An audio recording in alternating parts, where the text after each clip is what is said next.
I would like to thank everybody to join in this interactive session on virtual sexual harassment amidst pandemic. This is something that every one of us from various industries are facing, and we really don't know how we can get rid of these things in the coming times. Before going on to the topic, I would first like to wish everybody a happy Gandhi and Shastri Jayanti. And I feel it very appropriate, like the virtual sexual harassment at workplace relates to creating a safe workplace environment and a good working culture. And Shastri ji was one of the leaders who always used to take care of his people. So people management here is something that we can really learn as leaders from Shastri ji. So this would be a tribute to him. I am a CS Divija Dave practicing company secretary, and I'm a governance consultant. So my initiative of Posh Shala, this is an initiative by Divija Dave and Associates. So this is specifically done in order to create some sort of awareness around Posh. I would like to contribute my bit as in what I can do for the companies to make the environment better. So now we can start with the presentation. I'll share my screen.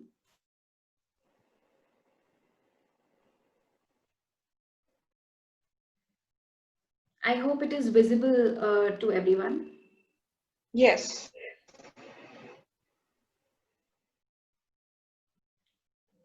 Yeah. Okay. Just a quick question from everybody. Like every one of us are today working from home. Do we have certain experiences that we have faced, or are we aware of anything that you have heard from anybody with reference to virtual sexual harassment or virtual harassment for that matter? Anyone?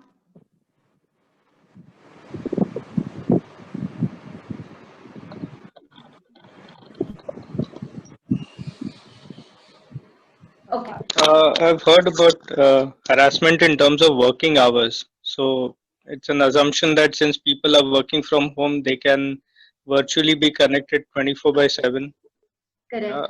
even after the working hours. So be it a male or a female employee, it's I think the same for Correct. them.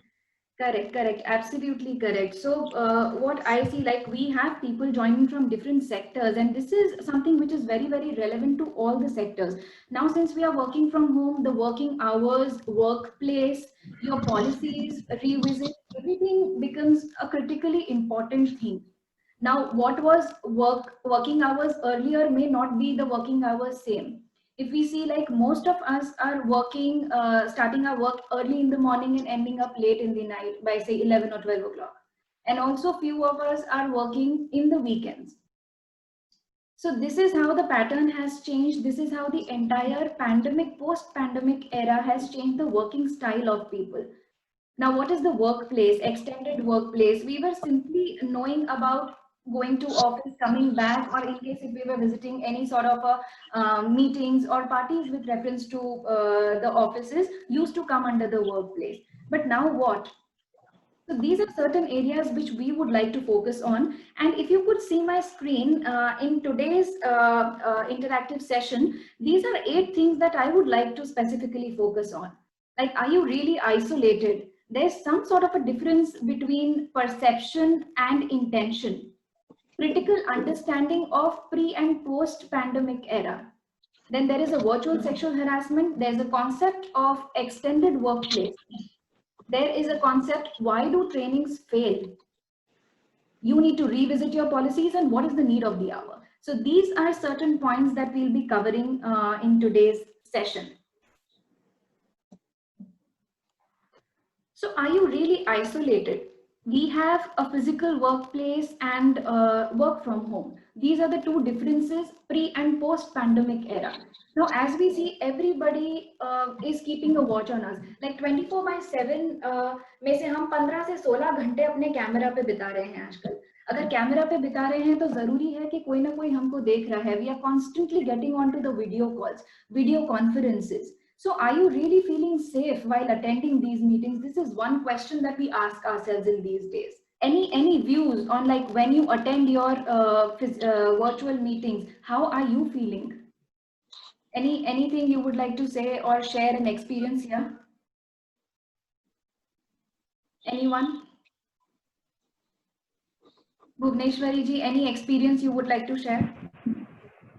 So far, for me, working from home has been an experience which, has not been like, abnormal.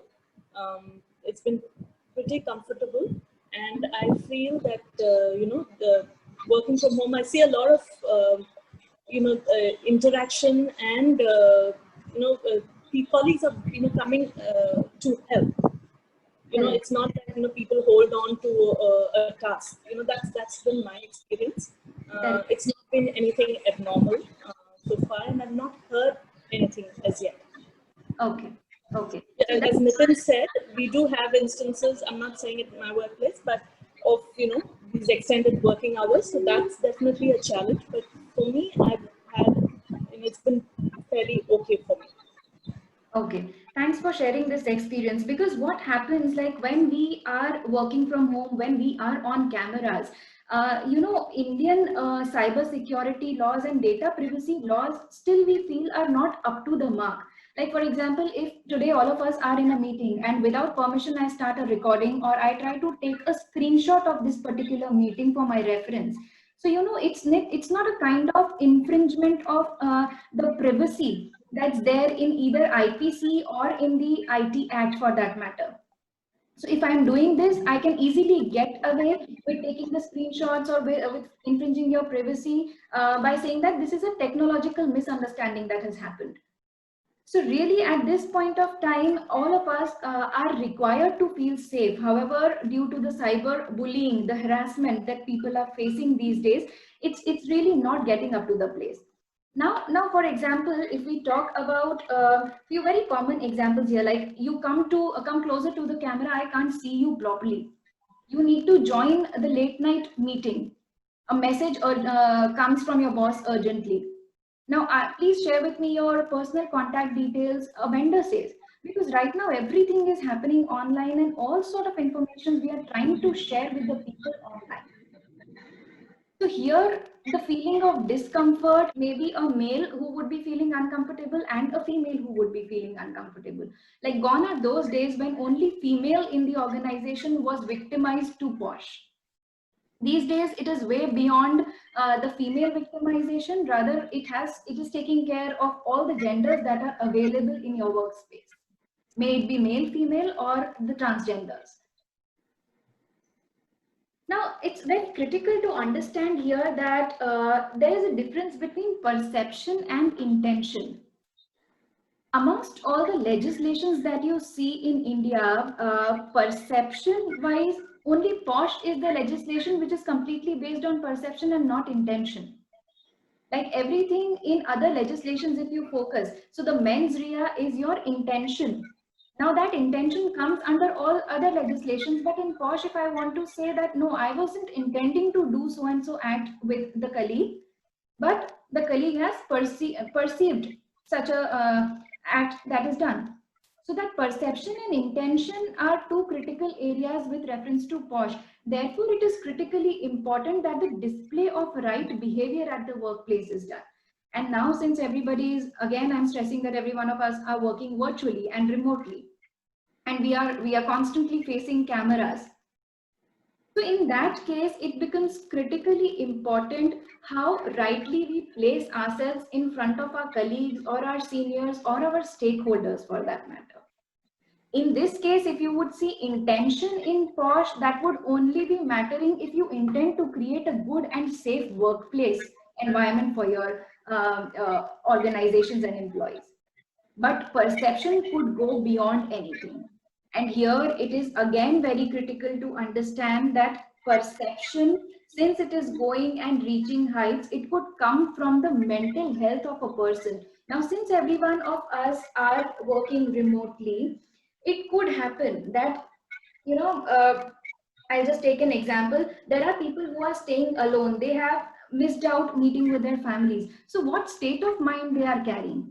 They are completely isolated in their houses. Earlier, at least they used to get time to meet their colleagues, their friends. So they used to get fresh. But now what? Constantly increased working hours, constantly increased load during the weekends, plus frustration. All this may amount to some sort of irrational behavior that may come out in front of camera. And now it is up to the people to judge whether it is harassment or sexual harassment. Because these are two critical terms, and now the role of IC here has become extremely important.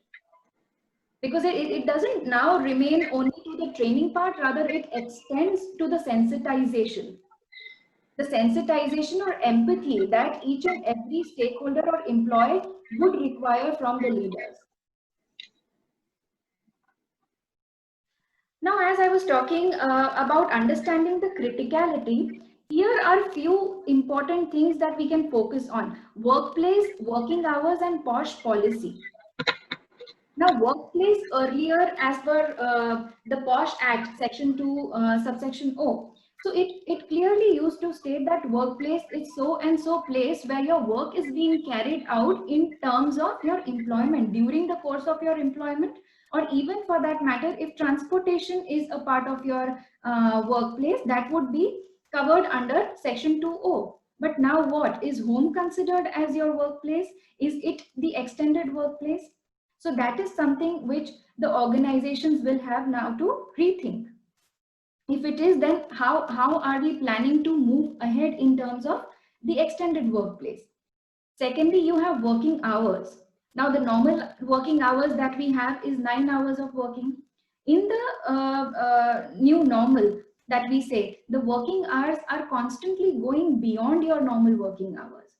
So if we go and see the Shop Establishment Acts of various states, it's clearly written that in a day it could be 9 hours, or in a week it has to be 48 hours, and the Sunday has to be mandatorily off. But what's the scenario in this post-pandemic era? What are the working hours? Have we defined those for our employees? If anything arises during that particular hour of work, will it be construed as sexual harassment at workplace if the personal dignity of a person is hindered? These are certain questions that we need to relook. Third is the POSH policy. Is your POSH policy relevant to the new normal? I'm sure that all the organizations must be having their POSH policies in place. They may be having their ICs in place. However, having POSH policy in place is just a tick the box approach, but making it more relevant to the current times is very, very important. And moreover, your POSH policy, is it safeguarding all the genders at workplace, or is it still safeguarding women at workplace? Because POSH Act clearly safeguards women at workplace. There is no safety for the male given in the POSH Act unless and until the false and malicious complaint is filed by a particular aggrieved lady.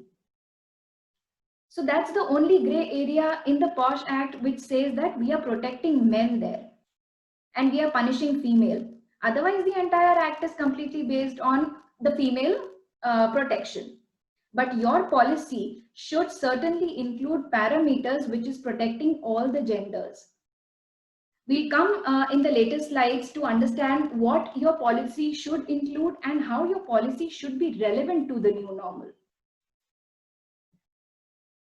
Now, if we can say, like, 21st century, early 21st century is divided into two different eras: the pre-pandemic era and the post-pandemic era. If I call pre-pandemic era from 1997 to 2013, it's been 16 long years to bring POSH into the limelight. There have been cases starting from Bhavri Devi to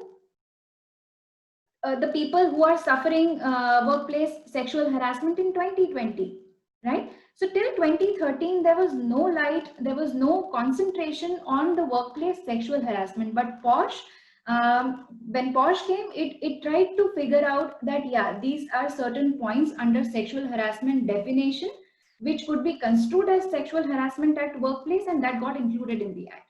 However, again, that definition is completely inclusive and it is not exhaustive. Sexual harassment at workplace can include anything if it is perceived by a woman to be wrong. And similarly, it goes with the workplace. Workplace definition that is given, that is again inclusive and not exhaustive. They have certainly defined the parameters of what would be known as your workplace, but certainly due to your work, wherever you are going, that place will automatically be construed as your workplace. Now talking about the post-pandemic era. Now, if we see in the pre-pandemic era, we were at least, knowing about what is POSH, how the policies are required to be framed, how are we supposed to safeguard our stakeholders from sexual harassment at workplace. But, in the post-pandemic era, what I personally realize that we are in a confused state. Because right now, we really don't know what is harassment and what is sexual harassment when it is coming virtually to us. For example, if I'm stalking anybody on social media, or for example, if I'm staring anybody on the camera, does it amount to sexual harassment or does it amount to harassment? So there are lots and lots of myths and confusions that are still going on in our mind, and we are not prepared. Now from the 2020 to we don't know how many years henceforth, we will be having the post-pandemic era, which is still going to continue and ask us to work remotely. If I talk about the facts that are coming out from Gartner's survey, so they say that by 2030, there is going to be 30% more increase in the work from home and remote working policies. That means till that time, today is 2020, until 2030, there is going to be Gen Z. That means even our future generations would be there in the corporates. How are we preparing them to face this sort of a situation? Do we have any concrete plan that is going to deal with virtual sexual harassment in the new normal? So that is something that we need to relook at. Again, the role of leaders, the senior management, the board of directors, and the IC becomes extremely critical.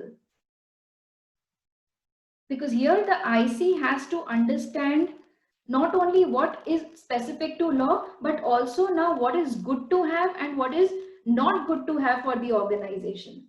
So here your good corporate governance, good practices, best practices, everything comes into picture. Any questions till now?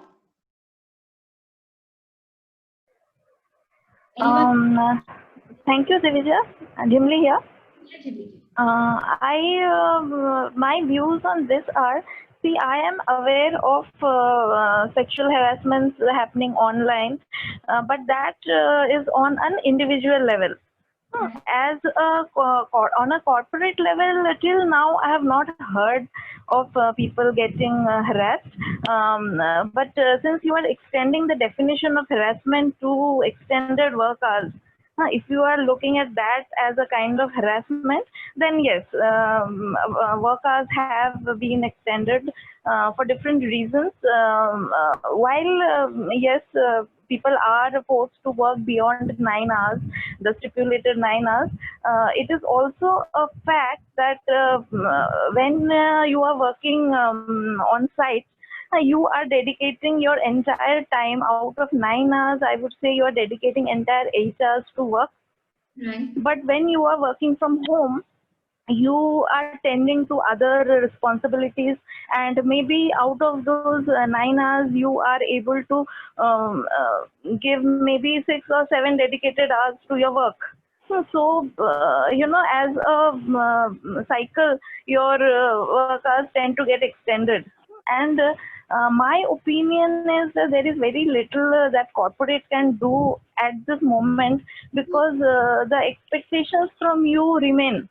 I will just clarify here that it's not about the corporate sectors getting into virtual sexual harassment, but it is, these are certain factors that each and every manager or the senior management should now start thinking on and start redefining or rethink their existing plans and policies in place. There have been less instances, but there are instances.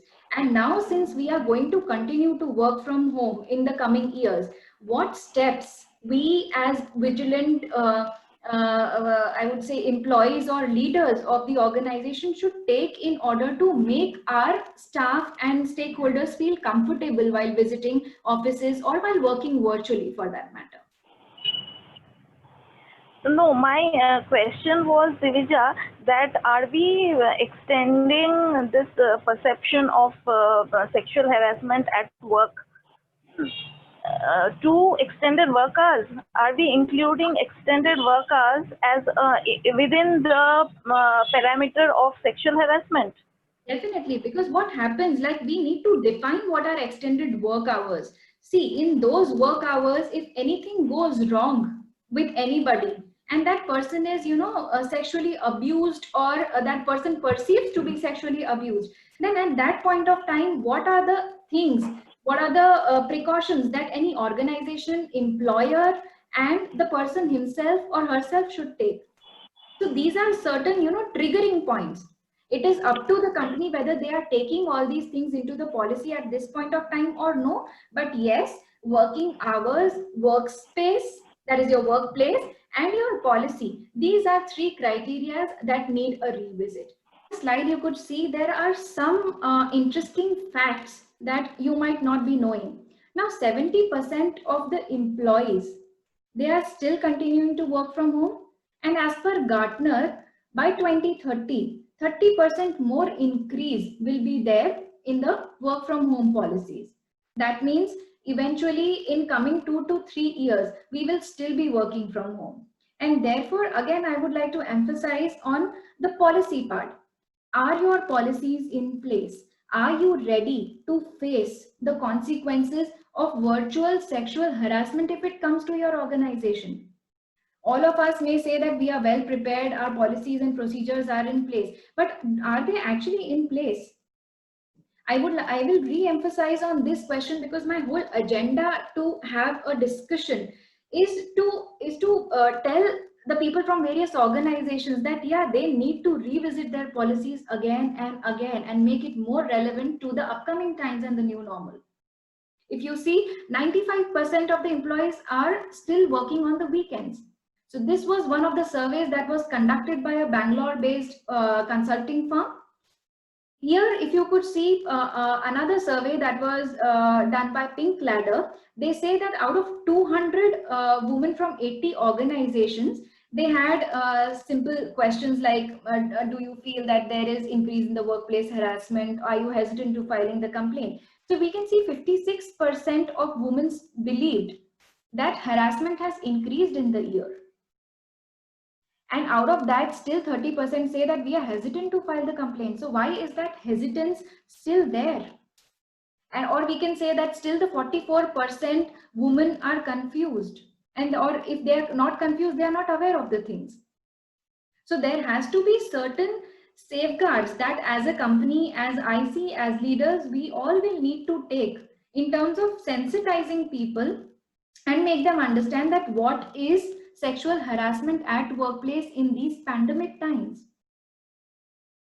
If I go beyond and I try to compare what's the pre-pandemic and the post-pandemic era, I would say that organizational awareness in the pre-pandemic era was somewhat average, but now it is totally confused. And on my slide, you could see what are the basic reasons of confusion. The first is lack of awareness of what constitutes as sexual harassment in the virtual space. We'll come to the definition of it. Again, it's the inclusive definition and not the exhaustive one. So anything you perceive to be the sexual harassment in the virtual workspace may be construed as a sexual harassment. Now, if you are aware, the employees are in dilemma that in so much of pressure, in so much of stress, whether this particular issue will be prioritized in the company. That means we need to look at the culture that we are trying to create for our employees and our stakeholders. The third goes is lack of awareness on how to approach and whom to approach in case of sexual harassment, virtual sexual harassment. The ICs are in place. IC is going to help you, but IC itself now needs a sensitization.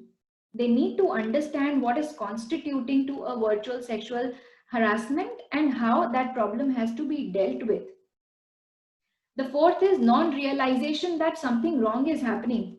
If something wrong is happening to me, for example, if I'm asked to come closer to the camera, I do come closer to the camera, but I'm not realizing that something wrong is happening. Somebody else is keeping an eye on me.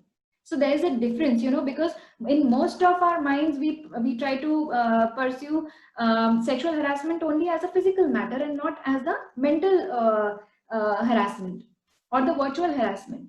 So if somebody is touching me, only then I could say that it's a sexual harassment to me. So the difference between the physical sexual harassment and the virtual sexual harassment needs to get clear at this point. And lastly, the confusion between word harassment and sexual harassment. What does this mean? It is not only now the role of IC to sensitize people on the sexual harassment at workplace policy, but also on the code of conduct policy. In case if something wrong is happening within an organization, which is construed as harassment in the virtual scenario, then that has to go under your code of conduct, and employees, if they are clearly aware of these two terms and where they fall, they are not going to make a mistake. And what I tried to find out by making a comparison, these were certain reasons. Now, what are the results of these confusions? The results are very, very obvious. It says that hesitation in making a complaint. Since I don't know anything about my scenario, whether I fall under being sexually harassed or no, I am very, very hesitant in filing a complaint. I don't know who I need to go and talk to. That's resulting in stress, which gives me mental and physical ailments. Since I'm not concentrating on the work, my concentration is completely to understand whether I have been sexually harassed or no. My performance goes poor. It reduces my outputs. I have a unstable family and work relationships. So these are certain results of the confusion that are coming in. Now, since we will be continuing to work virtually, these are certain matters that we need to solve as organizations.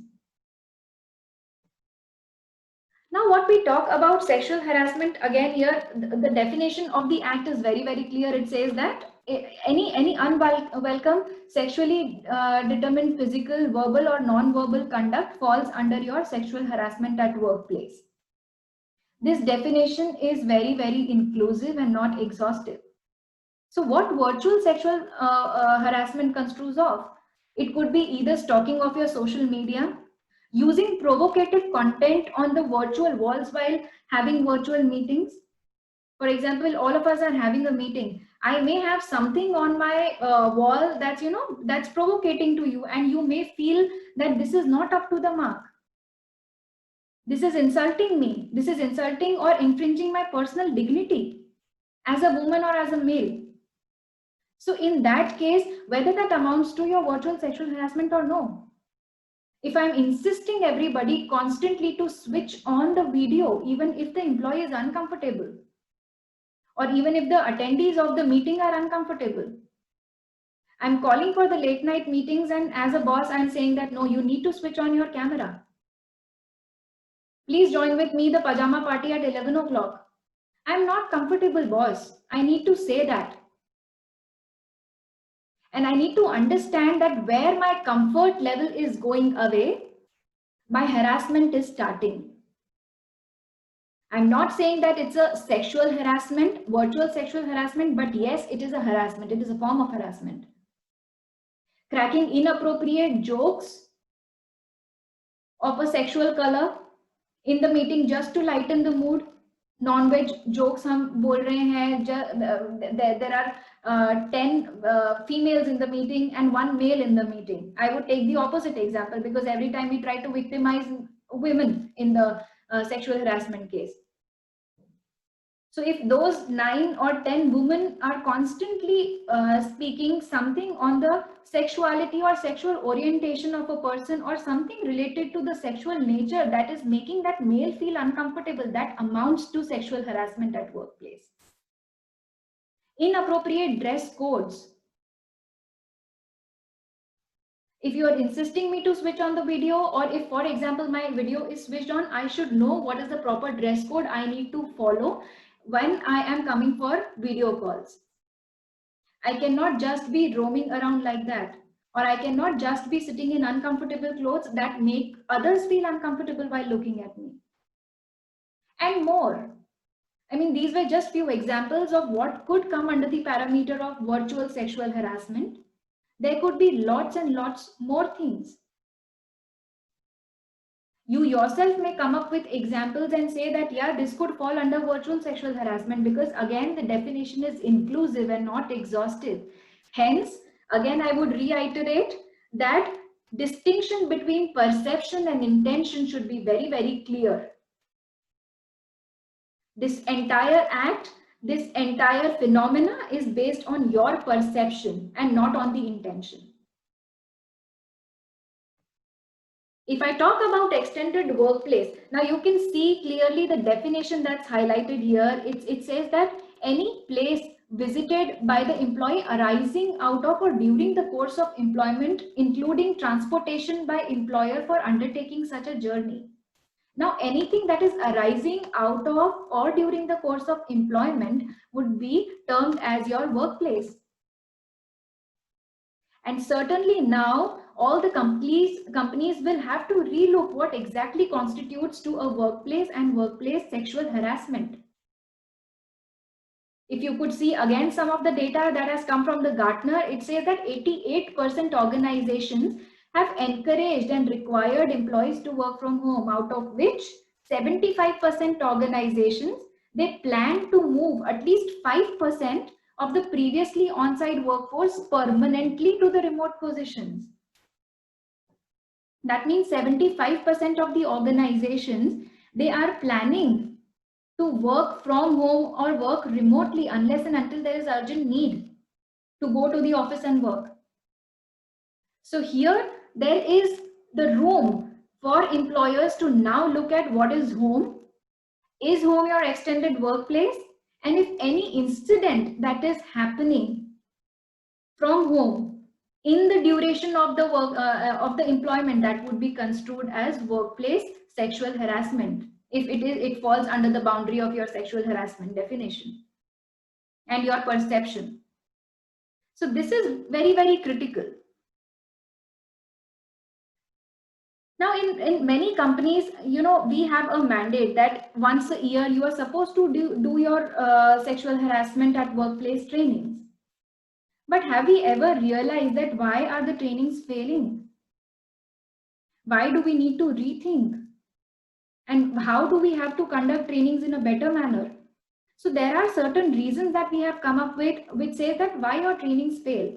And this is completely in sync with the virtual sexual harassment trainings that you need to now impart to your employees and stakeholders. First, companies view it only as a check the box approach. So it is not coming out voluntarily. It is a simple, tick the box approach that yes, one checkbox has happened. I have done the training for my company. I am sorted. I have complied. But this is something which is beyond compliance. This has nothing to do with whether you are making your regular compliances or no. Here the role is of sensitizing. Then your training content is completely outdated. I'm sure that many companies these days are also doing trainings on sexual harassment at workplace, but they are not including that what should be the scenario if you face virtual sexual harassment. So is your training including that particular portion? That's very, very important to learn. Non-alignment with the recent time and recent learners. Majority are the young generations that are sitting in the organization these days. They are completely aware of what is happening and what is not happening outside the organization. So if we try to, play around with their thought process and say कि हम training के नाम पे आपको कुछ भी दे रहे हैं, एक regular training दे रहे हैं, they are not going to understand. Using lots and lots of legal language and legal jargons, it's seriously not important for the employees at junior level or mid-level to know about the legal jargons. If there is a specific training for the IC, internal committee, internal complaints committee. Then if we use a specific legal language or legal jargon, that makes sense, because these are the people who need to know about the law. But what about general stakeholders? They are completely here to understand what are their rights, what are their responsibilities, what are certain important definitions that they should look into, that they should consider. And what is the procedure in case if any instance happens with them? So these are the basic points that every organization should remember while taking the trainings. We are not coming up with gender neutral approach. We are still busy focusing on protection of women. Now it's beyond women protection. You need to protect all the genders at workplace.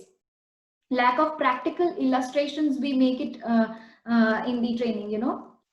That makes the training more relevant. If I try to give you recent examples, if I try to convey that what is happening in the outside world with reference to this, you are more interested to know. And when this happens, the general public that is sitting for your training, they try to, relate.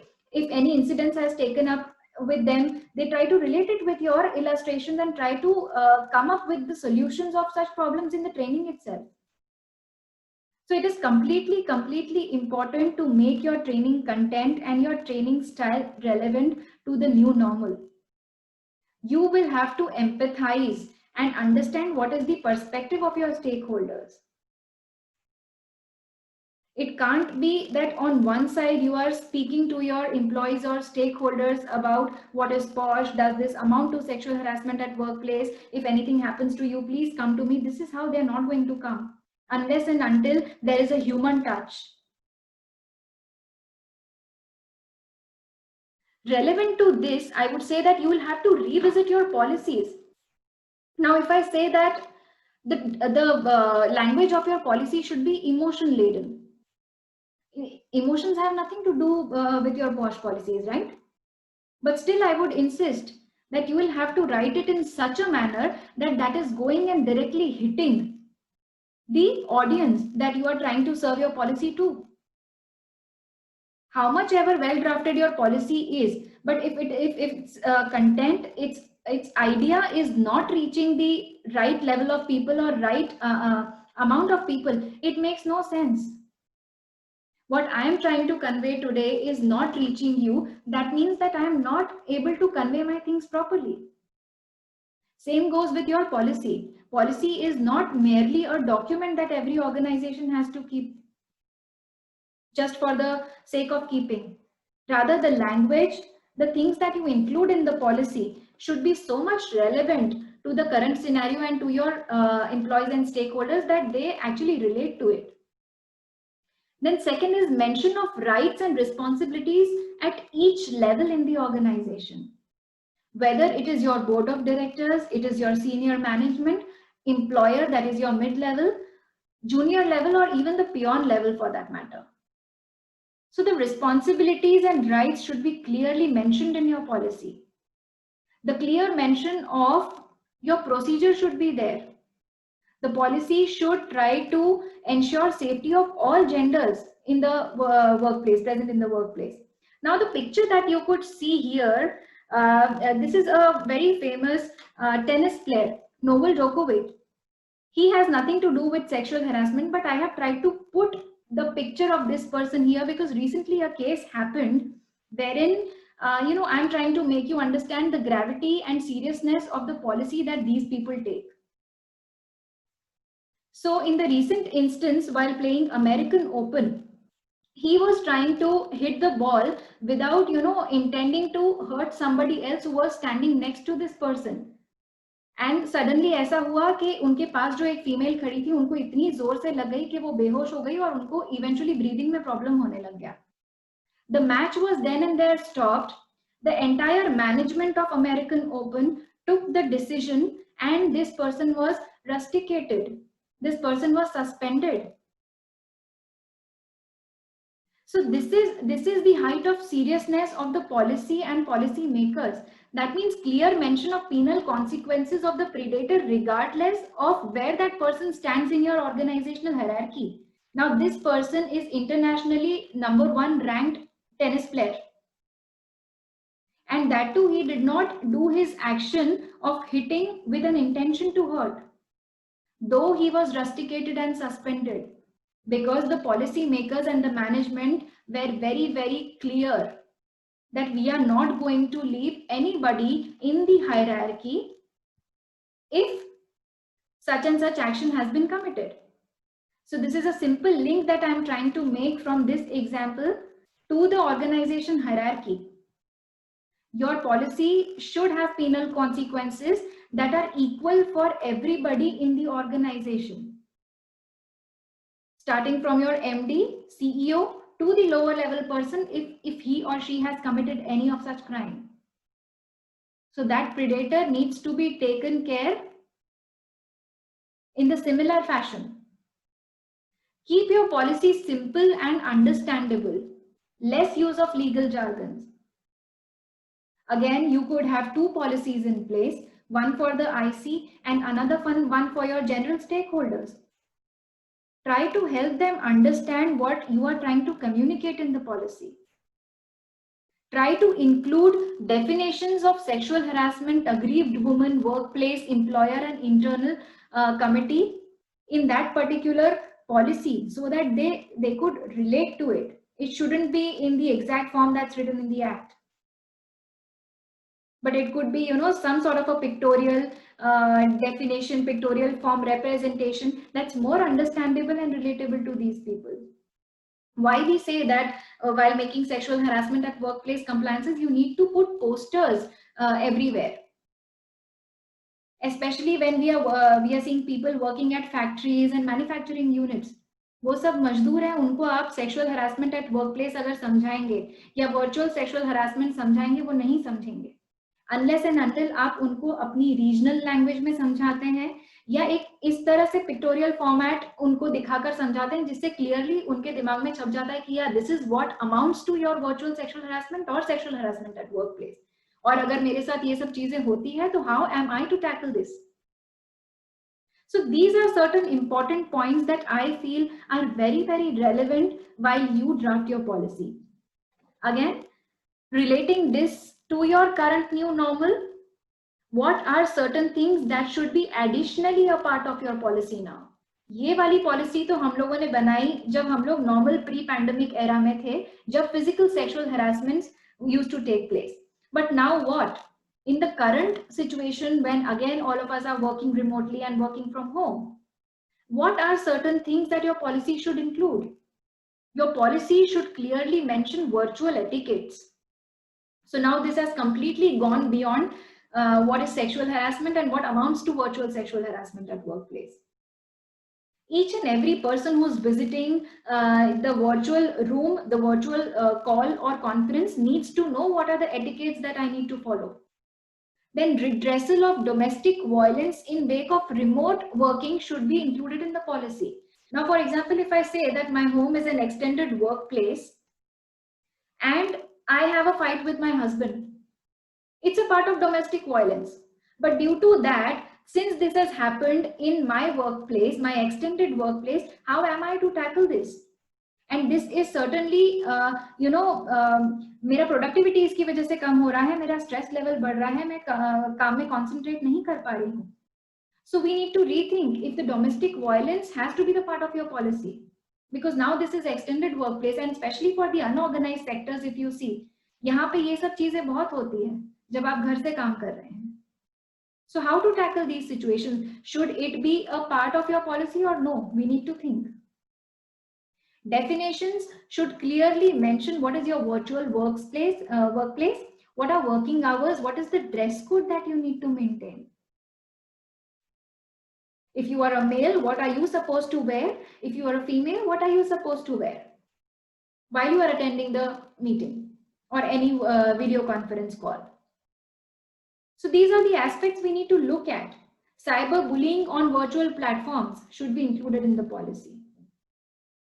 Penal consequences, again, as previously I said, without considering who you are in the organizational hierarchy, it should form equal to everybody. Then clear role of IC and approach in case of any instance. That's very, very important. What is the constitution of your internal complaints committee? What are the roles and responsibilities, especially in the post-pandemic era? And lastly, the safety of all genders. So these are certain things that I believe that should be a part of your policy in the new normal. And lastly, I have certain recommendations which I would say these are the need of the hours. Since start, I have been emphasizing and concentrating that now it is more than a training, the sensitization is required in the current situation. Sensitization का मतलब समझते हैं प्यार से समझाना. Training हम देते हैं, ठीक है, हम आए और हमने बोल दिया कि these are the things that you need to follow, you are trained on it. But what is sensitization? Sensitization is something, you know, it is emotional that comes from within you. I want to sensitize all of you on these things. That should be my attitude. If I'm not having a camera ready behavior, you need to tell me, teach me, sensitize me that how I should be camera ready. What sort of a dress code should be there in terms of virtual meetings, so that me and my stakeholders are not feeling uncomfortable while working from home. Then sensitization in terms of vertical hierarchy, if you see, like each and every member of the organization in your hierarchy needs sensitization. It is not only that the people at the lower level or the mid level would need that. It is also the seniors, the board, the management, and also your newly recruited staff. Now, this is the role of the HR, that as soon as a new person is coming to your organization, and since you are operating remotely, what are the things you need to know? This defines the culture of your organization. So this sensitization is required. Constitution and role of IC. We have been given the constitution of IC in the Act. But have we thought that apart from the constitution that's given in the Act, what is something better that we can do? Can we have people from all the levels to represent in the committee? So that tomorrow if any incidents takes place, say for example, peon के साथ कुछ होता है, तो उनकी community से represent करने के लिए कौन है, mid level से represent करने के लिए कौन है, upper level से represent करने के लिए कौन है. We are trying to constitute IC and trying to constitute the committee as per what is stated in the Act.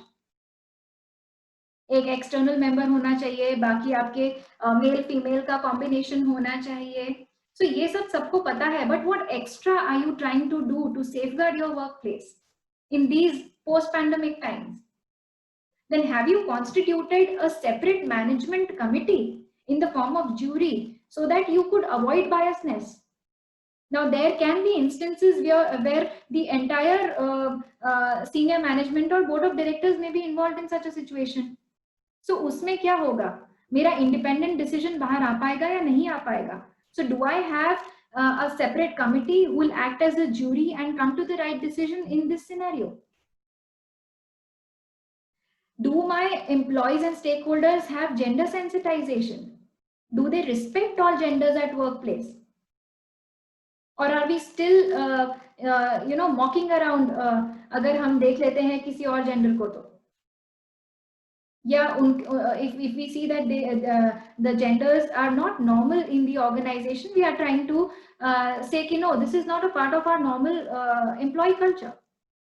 So whether that sensitization is there or no, at the end, there should be behavioral test once the sensitization is done. And that should be included in the character certificate of that particular person, that yes, this person is now sensitized. Training is a small word, sensitization is a larger word. So these are some inputs from my end on virtual sexual harassment at workplace. Now it is open for question and answers and we can discuss. Yeah, Yes. I have question. Yes, Renuka. Yeah. So as you said that like we should have that culture which is gender sensitization and all. So at that time, we do have our presence, like in my company, we do have our presence in UK, US, and Australia and all, right? Right. So in that case, like wherever we have our virtual meetings, that is on video and on call and all. So at that time, maybe I am aware about like my policies and our culture, but how to deal with their culture, because these are the people, like their posh policy is different. Maybe they have something different altogether, right? So how to Right. deal with this then? So Renuka, what happens, like it is dealt country-wise. Certainly you will not be aware of what is the gender sensitization that's taking place in the US or UK for your company, right? So each and every organization that's present in UK or US, that's a part of your organization, they might be having a separate committee to deal with this. Yeah. Okay. Yeah. Right? So forming a separate committee in each and every country would be very, very important, because you might be aware of what the Indian culture is and how the Indians would take this sensitization as per their mindset. So similarly, they would have somebody from the similar mindset in their own countries like UK and US. Yes. Yes. Correct. That could be one possible option that could be there. Okay. Yeah. Any other questions? Nitinji, you have any questions? Yes. So I don't have a question. So maybe just a general view on what we just saw, yeah, through your this thing. That it's very important that trainings should be done for everybody and not so. Sometimes organizations, what they do is, no, they celebrate a Women's Day and they call an expert speaker to talk to the women about the importance of sexual harassment and how it has to be dealt with. Yeah, Right. but I think there has to be an effort that no, even the male employees have to be included as a part of these sessions when we are Correct. talking about openly talking about these topics, Right. sensitizing people. So maybe it's a need that people from all genders come together, talk about these topics openly. I think, yeah, there may be a lot of uncomfortable talks. Maybe people will not be open to this idea, but Correct. at least some effort has to be made towards this. To just having, let's say, a virtual training, a person going through 10 slides, 20 slides, will not help. So Correct. openly talking about it is absolutely important. Correct. The And second moreover, thing, trying to yeah, create that particular environment for your organization is very, very important. अगर मैं आज आपसे बात करने के लिए comfortable हूँ, तो I will directly come to you and speak up about things that is happening to me, right? So that exactly, same culture we need in the organization where everybody feel comfortable. So right, that's where the role of sensitization comes in the picture. yeah. Yes, you And the had some, yeah. secondly, I think the work culture of different industries is no. So let's say a manufacturing setup and an IT setup or any other consultancy setup, Mm. the work culture may be very, very different. Yeah. So so sensitizing people about this topic in a manufacturing world where there are a lot of employees who are in the manufacturing setup, Right. the blue collar employees.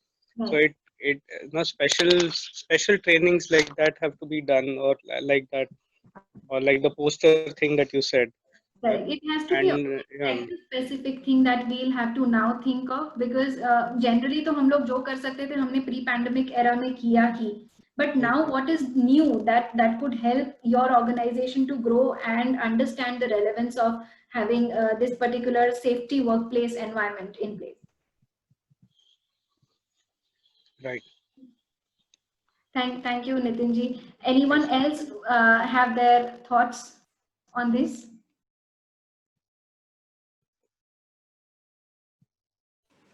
Vibhajit ji, I sent a comment in the chat with you. It was just a thought. Maybe Yeah, you can sure. take it. Sure, I'll just read it out. So you said that compared to physical workplace, isn't it easier to track acts of harassment in the digital workspace? Definitely. So what happens usually in the physical workspace when we try to find out what are the evidences of sexual harassment at workplace, because बहुत सारी चीजें isolation में ही हो जाती है. So आप usually एक employee के behavior से या एक प्रेडेटर है या विक्टिम है उनके बिहेवियर से फाइंड आउट करने की कोशिश करते हैं whether they have been behaving in a similar manner with others also or no. So it becomes comparatively easy, as you said rightly, that in the digital workspace it becomes easy to track all these things, because kahin na kahin ya to cloud mein ya via some or the other recordings or something, there is something as evidence that can be created. So that's definitely there. Bhuvneshwari ji, this was your point that you were trying to make? Yes, thank you. Thank you. Prajakta, you have any thoughts?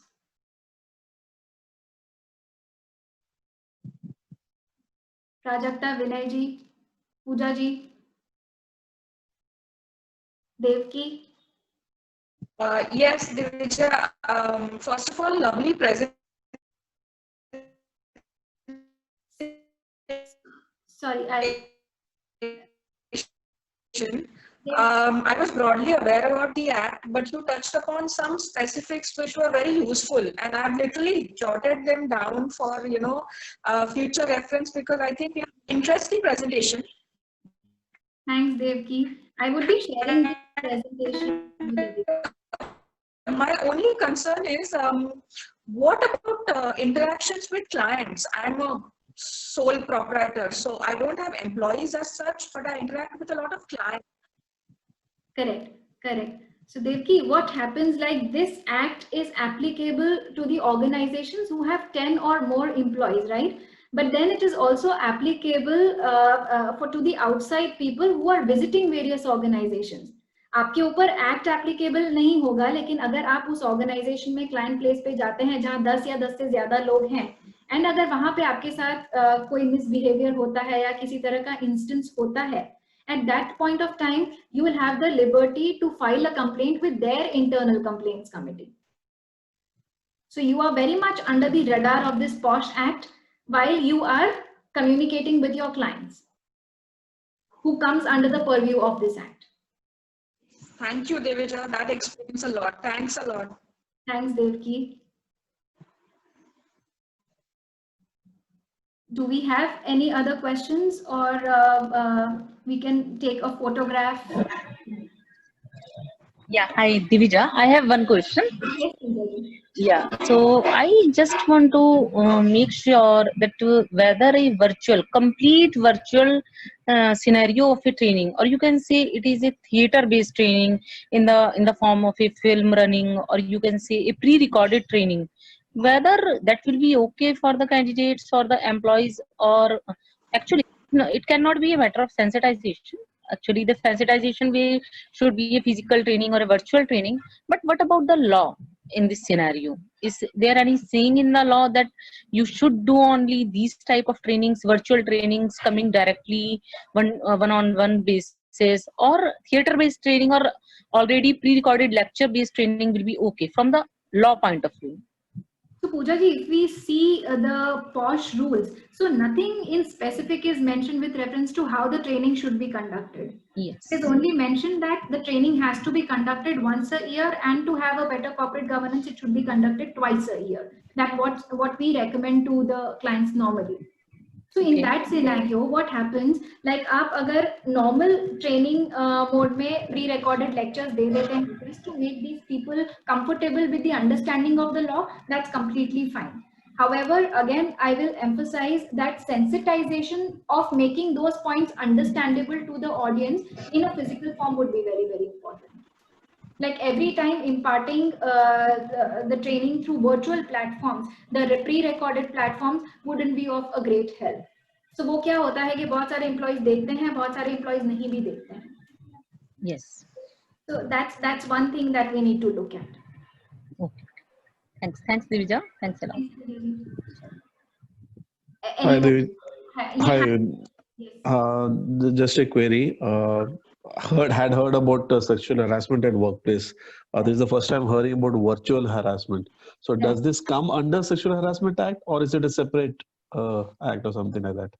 No, virtual sexual harassment, जहां पे भी sexual harassment at workplace की बात होती है, वो posh के under आ जाता है. Now what I spoke about was we need to revisit and relook कि आपका virtual sexual harassment constitutes to what?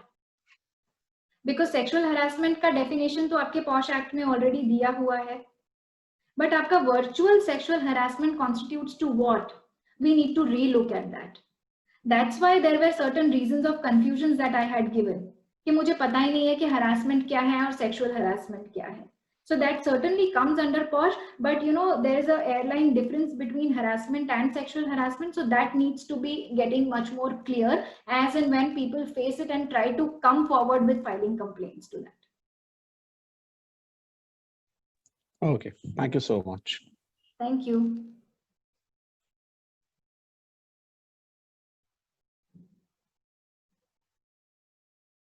Nalini, Prajakta, any questions? Varsha ji, any questions? Or can we wrap it up? Hi ma'am, no questions from my end, but definitely I would say that this was a wonderful session. Like you really touched on like a lot of points which an organization would consider, and they should consider those points. It was really amazing.